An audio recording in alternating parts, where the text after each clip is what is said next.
Dating sucks these days is a statement I'm sure you've heard or said yourself, as many people feel like they're drowning in today's dating pool. So much is different from the days when our parents and grandparents would peek in search of a potential mate. See, being toxic is considered cool these days. The cost of living has made many feel hopeless about even having a family. Social media has provided the illusion of unlimited choice, and unfortunately, some of you men out there have been popping red pills like Skittles. Now, that's a bit of an oversimplification of things, but what's becoming painfully obvious is it's becoming increasingly difficult to find the one. So difficult that capitalism, Netflix, has found a way to cash in on our pain and misery. Love is Blind is a show that streams exclusively on Netflix. It's a social experiment that aims to answer the question, do people really judge a book by its cover? In the early episodes, the castmates go on dates with one another, but they can't see each other because they're separated by a wall. It forced the cast to get to know one another for who they are versus how they look, and it has the viewers hooked. So hooked, as of May 2025, there are 8 seasons available to stream, and it's been renewed for season 9 and 10 already. Now, I was personally unaware of this show until 2024. That is, until my significant other hog-tied me to the bed and forced me to watch alongside her. Initially, I was reluctant, but because I am a troll, I found a way for me to enjoy this show, and it was in the show's villains like Mika and Bartise,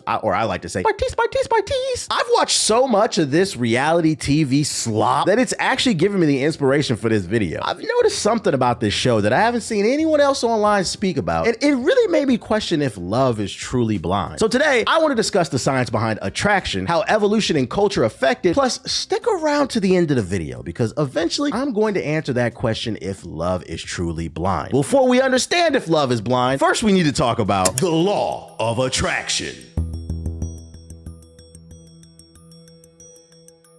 Some would argue evolution messed up our dating lives long before dating apps and the cursed Netflix pods. But the truth is, attraction isn't something you choose. See, you can't logic your way into finding someone sexy, and that's because your brain decides for you before you even realize it's happening. Yeah, we like to think we're in control of who we're attracted to, but biology doesn't care about your dating preferences. Studies on facial symmetry show we subconsciously prefer more symmetrical faces because evolution linked them to better health and genetics. Researchers at the University of New Mexico found that both men and women consistently rate symmetrical faces as more attractive, even though they can't consciously tell the difference. The problem is, though, most faces aren't perfectly symmetrical. I mean, look at your mother. Don't be talking about my mama. Things like waist to hip ratios in women and shoulder to waist ratios in men trigger instinctual responses. In one study, it was found that women's attraction to certain body types sometimes shifts slightly based on where they are in their menstrual cycle. Now imagine being trapped in those pods and not being able to see your potential mate. Your hormones are all out of whack and those tacky gold cups is everywhere. Being stuck in them pods with nothing to do but drink and flirt can make even the biggest gargoyle attractive. And then you have scent receptors. Yeah, smell plays a bigger role in dating than people want to admit. There are a set of genes linked to body odor and immune function. Matter of fact, research shows that people tend to prefer the scent on partners with different MHG genes, likely because it signals genetic compatibility for stronger offspring. But this part of the mating process is missed out on in Love is Blind because it's not possible to be close enough to anyone to pick up their scent in the pod when you're too busy talking through a brick wall 24/7 like that one meme with the black guy. The way this show is conducted, it doesn't allow you to tap into that side of your primal instinct, so instead, men and women are left hoping that you don't smell like a ghoul in Fallout New Vegas. Fellas, it doesn't matter how well endowed you are. The science says if you don't regularly shower or have good cologne, she's not gonna let you in. I mean, the moment you drop your pants and she sees that big stinky peener, she's gonna say, nobody's dick's that long.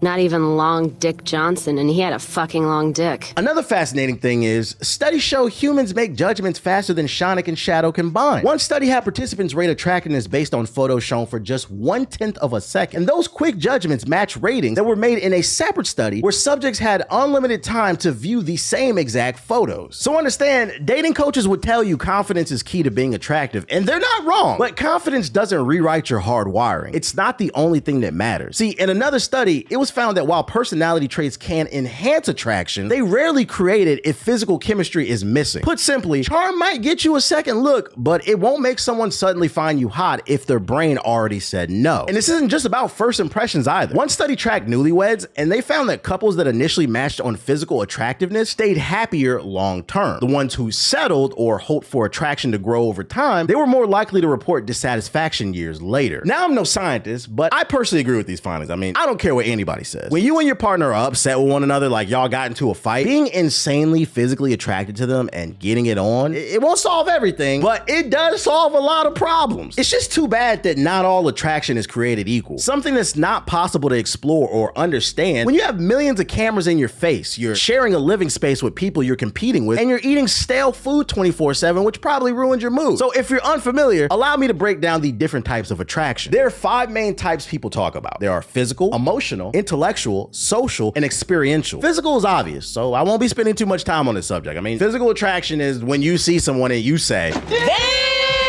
Emotional is about how vulnerable you feel with them. Intellectual is when you vibe over ideas and conversations. Social is about how they fit in with your friends and family. Experiential is basically, do we have fun doing stuff together? I mean, people love claiming personality matters most, but watch what happens when physical attraction is missing. Every dating profile nowadays says, "I'm looking for someone who can make me laugh." But nobody swipes right on a profile that says, "I have a great personality, but a face like a foot." Matter of fact, one study found that when people are asked to rank attraction types, most listed emotional connection as the most important thing when seeking a mate. Then researchers tracked actual dating behavior, and it turns out people message potential matches with high physical attraction scores 10 times more often, regardless of the profile content. So y'all say emotions and personality matter most, but the research says, cap.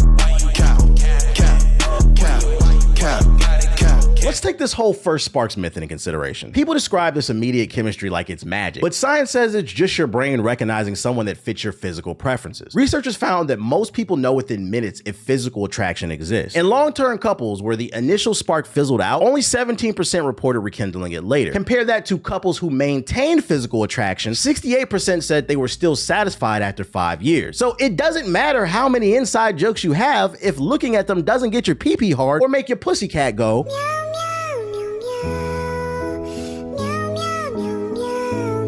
And this is what makes Love is Blind so messy. Half of each season is spent telling each other your deepest traumas and inside jokes behind a wall in the pod, but the science says none of that matters if the person can't get your blood flowing like you off 3 gas station honey packs. The show forces an emotional connection first, but the production team knows physical attraction has to exist eventually. I mean, have you ever noticed how every castmate on the show looks like an extra on the CW? People swear attraction grows over time, but the data disagrees. In one study, it followed people who entered relationships without initial physical attraction, and only a small percentage of those couples developed it later. Most admitted they were hoping personality would compensate, but it just rarely happens. And social attractiveness shows this too. I mean, be honest. We've all seen couples out in public that made us say to ourselves, how the hell did he pull that fine ass woman, or vice versa? That is a social mismatch overriding other factors. One study found that couples who score similarly in attractiveness report better social acceptance from friends. What that means is 2 things. It means there is levels to this shit when it comes to looks, but it also means that if you're into someone and they're into you, but their friends give you the side eye like they're not fucking with you, it can cause problems, especially if your partner is a follower. But then again, if you're with that type of person who solely bases their love for you off of what their friends think, no science behind this, but I'd argue that's not the person for you. But hey, just no science, just my 2 cents. Now, experiential attraction is the wild card. Like, have you ever dated someone who's objectively attractive, but they have no hobbies or they're just boring to hang out with? This is why this part matters. One study found that shared activities boost physical attraction when it already exists, but it won't create it. Like, if you're not attracted to someone and you both attend Coachella together, now you're just 2 friends at Coachella and you're possibly bored. But if you both are attracted to each other and you love playing Twister, the naked Twister gonna be a good time for the both of you. Yeah, baby. Yeah. See, here's the problem with the show. Physical attraction filters through everything else according to the science. And without it, the 4 of the types work overtime to overcompensate. Think about all the Love is Blind couples who fizzled out post-reveal. They had an emotional and intellectual chemistry in the pod, then they see each other and suddenly his laugh is cringe or her voice annoys me. Those petty criticisms are your brain rationalizing the missing physical piece. See, studies have shown when shown photos of partners they found physically attractive, people's reward centers lit up regardless of the quality of said relationship. But with unattractive partners, even those in happy relationships showed less brain activity. So in conclusion, biology doesn't care about fairness. The genetic lottery is usually, not always, but usually won by people who've won the genetic lottery in previous generations. It's like the biological version of the rich getting richer, but instead you get to procreate. Now, if that upsets you, don't look at me. Blame your mama and your daddy for rolling around in them sheets.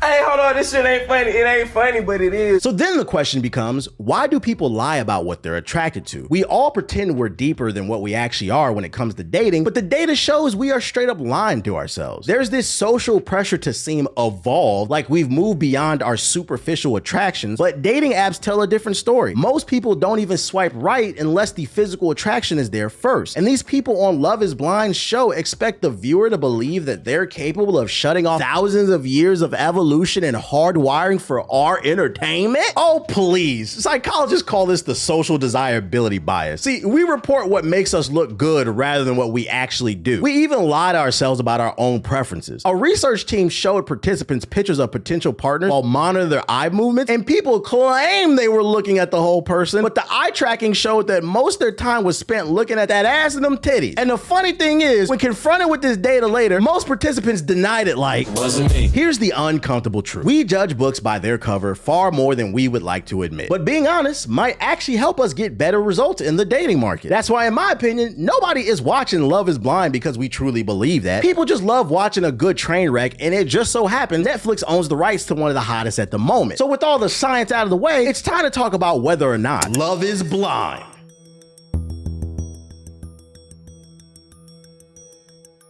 So what inspired this video is, I was laying in bed with my significant other watching the Minneapolis season of Love is Blind, which is boring as shit, by the way. I'd rate this season a mayonnaise out of 10, but that's beside the point. At this point in time, I've seen like 3 or 4 seasons of this show when it finally dawned on me. Why is everyone on this show so damn attractive? And I'm talking about the men and the women. Now, I understand beauty is in the eye of the beholder, so I'm not saying any season has a supermodel, but what I am saying is, I have yet to see a season where the castmates are just flat out disgusting to look at. I'm not talking about a little bit chubby. I'm talking about, I want to see a season where some of the castmates look like Quasimodo from the Hunchback of Notre Dame. Because how can you say you're putting together this social experiment that's pushing envelopes when you're not even answering the question that's in the show's title? Remember how I said earlier in the video, everyone on the show looks like a CW extra? What I meant is, the cast of each season may not be good looking enough to star in a film, but they are good enough to be on camera. If we're operating on a 10-point scale and 5 is average in looks, meaning most people, because most people are average, I'm talking about the girl next door, the guy next door, nothing wrong with that. I have not seen anyone on any season that's below a 5, meaning if you are a decent person who can make someone laugh, you've got a shot at love. And I say, fuck that. This is a television show and I want to be entertained. Also, I can argue it's false advertisement the way the show is conducted, and they're opening themselves up for a class action lawsuit. I mean, I've never seen anyone on this show that made me say, so what should I do? What do you guys like? Buy a dog and die alone. It's easy to say Love is Blind when the two people who choose each other look halfway decent. I'm tired of that. I really want to test the theory about whether or not love is blind. I want to see someone who looks like that monster who was locked in the basement of the movie The Goonies. I'm talking about someone so ugly every time they appear on camera you shout, Mama atrocious. I want to see an episode where when they do the reveal, it's a big 600-pound woman who has to ride a scooter to her first meet and greet with her husband. Let's see his reaction then. We gonna really see if love is blind. I also want to see an episode where when they do the reveal, it's an unemployed 5'2" man with a receding hairline, a MAGA hat. He's an alpha male who watches the Fresh and Fit podcast, and the woman that's waiting for him is 6 foot. I'd imagine it'd probably play out like this. You know what, Lola? It's not okay.